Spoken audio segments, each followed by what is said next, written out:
नमस्कार दोस्तों, मैं राजीव रंजन आपके लिए आया हूँ छोटा सा वीडियो कि कौन सा दिन किस गोलार्ध में बड़ा होता है और कौन सा दिन किस गोलार्ध में सबसे छोटा होता है। तो इसको समझने के लिए आप लोग आइए इस वीडियो में। तो आप लोग को पता होगा 21 जून को उत्तरी गोलार्ध में सबसे बड़ा दिन होता है। 21 जून को उत्तरी गोलार्ध में सबसे बड़ा दिन होता है और 22 दिसंबर को दक्षिणी गोलार्ध में सबसे बड़ा दिन होता है और 22 मार्च और 23 सितंबर को विषुवत रेखा पर दिन और रात बराबर होता है। तो ये आज समझने के लिए क्या होता है उत्तरी गोलार्ध, क्या होता है दक्षिणी गोलार्ध, क्या होता है विषुवत रेखा, क्यों होता है दिन रात बराबर, तो उसको समझने के लिए एक छोटा सा वीडियो है। इसको अच्छी तरह से अगर आप लोग देख लेते हैं तो आपको कभी नहीं भूलिएगा। तो ये पृथ्वी का आकार का बना हुआ एक ग्लोब है। ग्लोब के बीचों बीच एक काल्पनिक रेखा खींची गई है जिसको कि हम लोग 0 डिग्री अक्षांश रेखा कहते हैं।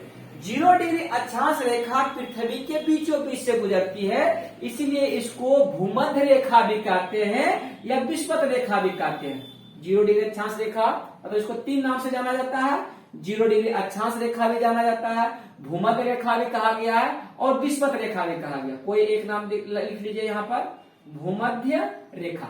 भूमध्य रेखा मतलब कि पृथ्वी के मध्य से पृथ्वी के बीचों बीच जो पृथ्वी को 2 बराबर भागों में बांटती है उसको कहते हैं भूमध्य रेखा। इसको 0 डिग्री अक्षांश रेखा भी कहते हैं।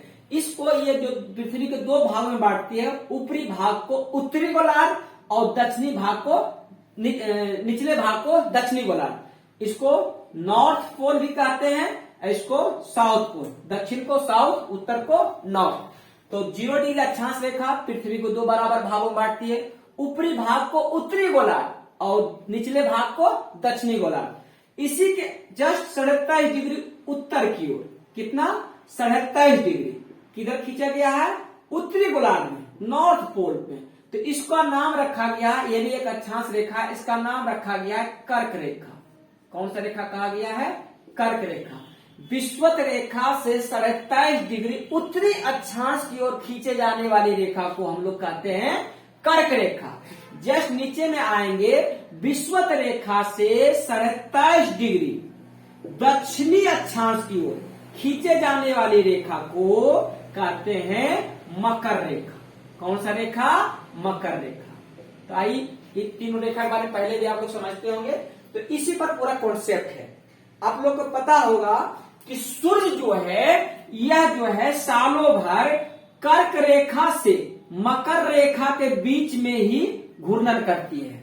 सूर्य कहां से कहां तक चलती है, कर्क रेखा से मकर रेखा। आप लोग को पता होगा कि सूर्य अस्थिर है, पृथ्वी उसका चक्कर लगा रही है। ये क्या, मान लीजिए सूर्य है तो ये सूर्य अस्थिर है, इसका चारों ओर चक्कर कौन लगा रहा है, पृथ्वी। पृथ्वी एक चक्कर 365 दिन में लगाता, अर्थात 12 महीना में।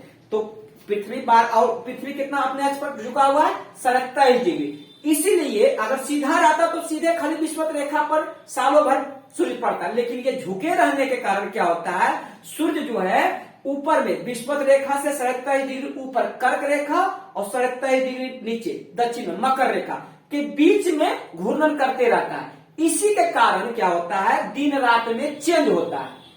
पृथ्वी के घूर्णन के कारण क्या होता है, दिन रात में परिवर्तन होता है।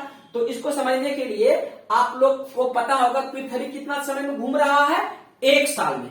1 साल में पृथ्वी एक चक्कर पूरा लगा रहा है। पूरा कितना चक्कर लगा रहा है, विषुवत रेखा से कर्क रेखा पर जाता है, कर्क रेखा से फिर मकर रेखा पर, फिर विषुवत रेखा पर जाता है। यहां तक कोई दिक्कत। अब यहां से आप लोग को एक डेट को याद रखना है। मान लें यहां एक डेट याद रखते हैं, 21 जून। 21 जून को होता क्या है, कर्क रेखा पर जो है सूर्य लंबवत पड़ती है, मतलब घूमते घूमते कहां चला गया, पृथ्वी कहां चला गया, कर्क रेखा पर। कर्क रेखा पर सूर्य जो है लंबवत पड़ रही है। जब यहाँ लंबवत पड़ेगी तो सूर्य यहाँ पर चमकेगी, तो यहाँ क्या होगा, 21 जून को कर्क रेखा पर सबसे बड़ा दिन होगा, सबसे बड़ा दिन होगा। तो यहाँ ऑप्शन में कर्क रेखा नहीं पूछता, पूछता क्या है कि उत्तरी गोलार्ध में, उत्तरी गोलार्ध में सबसे बड़ा दिन कब होता है, तो 21 जून को। 21 जून को कहां हो रहा है, उत्तरी गोलार्ध में सबसे बड़ा दिन हो रहा है। उसके बाद में क्या होता है, 3-3 महीना में ये 12, देखिए 12 महीना में घूम रहा है, तो देखिए 4 भाग में बट गया, 1 2 3 4, तो 3-3 महीना में इसका चेंजिंग होते रहता है। तो जून के बाद अगर 3 महीना जोड़िएगा तो जून के बाद जुलाई अगस्त सितंबर आता है, तो यहां आज रखना है 23 सितंबर। पहले सब मंथ को देख लेते हैं, 23 सितंबर। सितंबर के बाद अगर 3 महीना जोड़िएगा तो आ जाएगा दिसंबर। अब दिसंबर के बाद अगर जोड़िएगा 3 महीना तो जनवरी फरवरी मार्च, इसमें 21 मार्च याद रखिए, इसमें 22 दिसंबर। अब देखिए क्या इसका रोल होता है। तो 21 जून को कर्क रेखा पर सूर्य था, तो कर्क रेखा पर सबसे बड़ा दिन हो गया। 3 महीना के बाद घूमते घूमते कहां चला आया, ये विषुवत रेखा पर। विषुवत रेखा पर कब आया, 23 सितंबर को।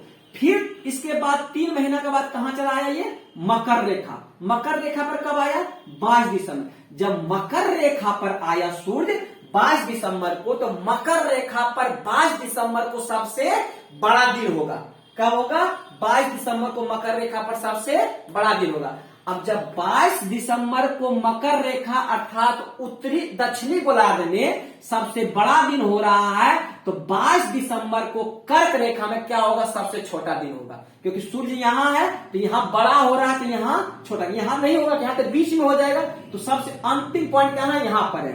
तो यहां जब 22 दिसंबर को दक्षिणी गोलार्ध में सबसे बड़ा दिन हो रहा है, तो 22 दिसंबर को उत्तरी गोलार्ध में क्या होगा, सबसे छोटा दिन होगा। जब दिसंबर के बाद ये फिर कहां सूर्य चला जाएगा, 3 महीना के बाद मार्च में फिर चला आएगा भूमध्य रेखा पर। तो भूमध्य रेखा पर 2 बार आ रहा है। स्वाभाविक है कि पृथ्वी 1 साल में 1 चक्कर लगाती है, तो आधा साल में मतलब 6 महीना में तो इस विषुवत रेखा से इस विषुवत रेखा तरफ आएगा, आधा चक्कर लगाएगा, तो 2 बार घूम के आ रहा है। एक बार यहां से गया और फिर यहां आया। तो 23 सितंबर और 21 मार्च को यहां से याद रखिएगा, यहां से कर्क रेखा की भी दूरी कितना है, 27। मकर रेखा की भी दूरी कितना है, 27। यहां से दूरी बराबर है। और सूर्य कहां चमक रहा है, विषुवत रेखा पर।